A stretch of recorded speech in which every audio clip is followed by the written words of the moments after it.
ఈరోజు మనం చెప్పుకోబోయే కథ గుండ్రాయి కథ. విజయపురికి విద్యానంద స్వామి విచ్చేశారు. ఆ రోజు సాయంకాలం ఆయన పట్టణ ప్రజలను ఉద్దేశించి ప్రసంగించనున్నారు.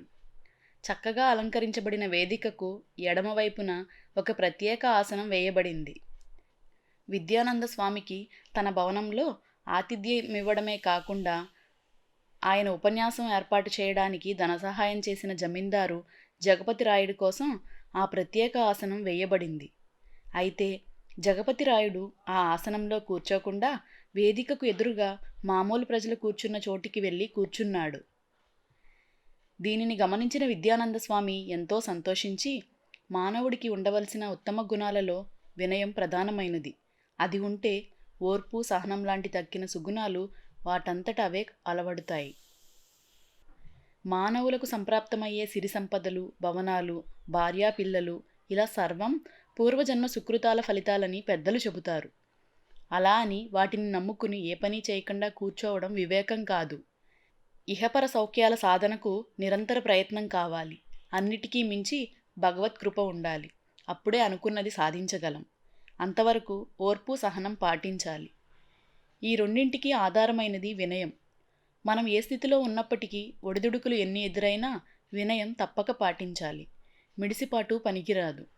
ఇందుకు ఉదాహరణగా ఒక గుండ్రాయి కథ చెబుతాను, వినండి అంటూ ఇలా చెప్పసాగాడు.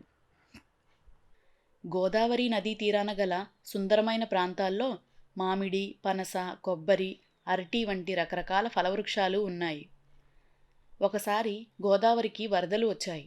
ఆ వరదల్లో బురదతో పాటు పైనున్న కొండల నుంచి కొన్ని బండరాళ్ళు కూడా కొట్టుకు వచ్చాయి.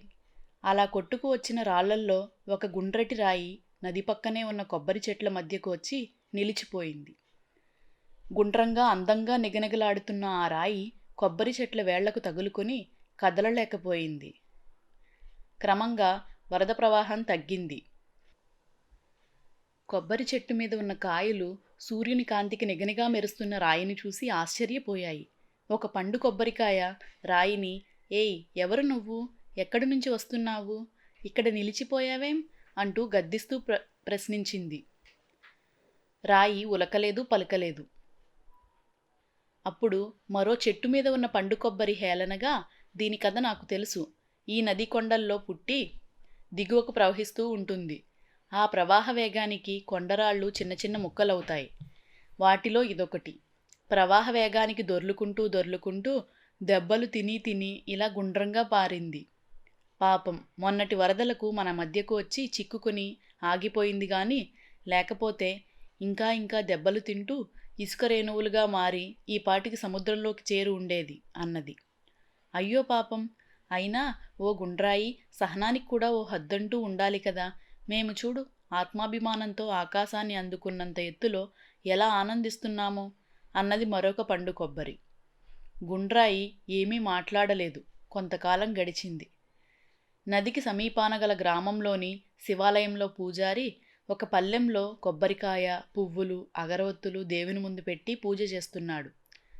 కొబ్బరికాయ తన 3 కళ్ళు తెరిచి దేవుడికేసి చూసింది. ఎత్తైన పీఠంపై నిగనిగలాడుతున్న నల్లని గుండ్రాయి. వెంటనే దానికి గోదావరి తీరాన తానుండిన చెట్టు వేళ్లకు తగులుకొని నిలిచిపోయిన గుండ్రాయి గుర్తుకొచ్చింది. "ఓ, అదే ఇదా" అనుకుంటుండగానే గుండ్రాయి కొబ్బరికాయతో, "ఏం మిత్రమా, ఆనాటి నీ ఉన్నత స్థితి, స్వాభిమానం ఇప్పుడేమయ్యాయి? ఓర్పుకు హద్దులు ఉండాలని, నాకలాంటి హద్దులు తెలియక స్వాభిమానం లేక అవమానాలు పడి పతనమైపోయానని ఆనాడు జాలిపడ్డావు కదూ. ఇప్పుడు నీ పరిస్థితి ఏమిటి?" అన్నది. అంతలో పూజారి గంటలు మోగుతుండగా కొబ్బరికాయ చేతిలోకి తీసుకుని కత్తితో పెడీమని కొడుతూ 2 చెక్కలు చేసి ఆ నీళ్లతో శివలింగాన్ని అభిషేకించడానికి ప్రయత్నిస్తుండగా, "కొబ్బరికాయ, మిత్రమా, నన్ను మన్నించు. ఆనాడు చెట్టుపై ఉన్నత స్థాయిలో ఉండగా కన్ను మిన్ను కానక నిన్ను అధిక్షేపించాను. అందుకు ఇప్పుడు ఈ విధంగా నీకు నన్ను నేను సమర్పించుకుంటున్నాను. నువ్వు మాకంటే ఉన్నతమైన కొండల్లో పుట్టి పవిత్రమైన గోదావరిలో ఉంటూ ఒరిపిడి పెట్టబడి పూజార్హతను పొందావు. ఓర్పును మించిన దైవగుణం లేదని నిరూపించావు" అన్నది. ఆ తర్వాత శివుడికి సమర్పించబడిన కొబ్బరికాయ కూడా పవిత్రతను పొంది ఆలయానికి వచ్చిన భక్తులకు ప్రసాదంగా పంచబడింది.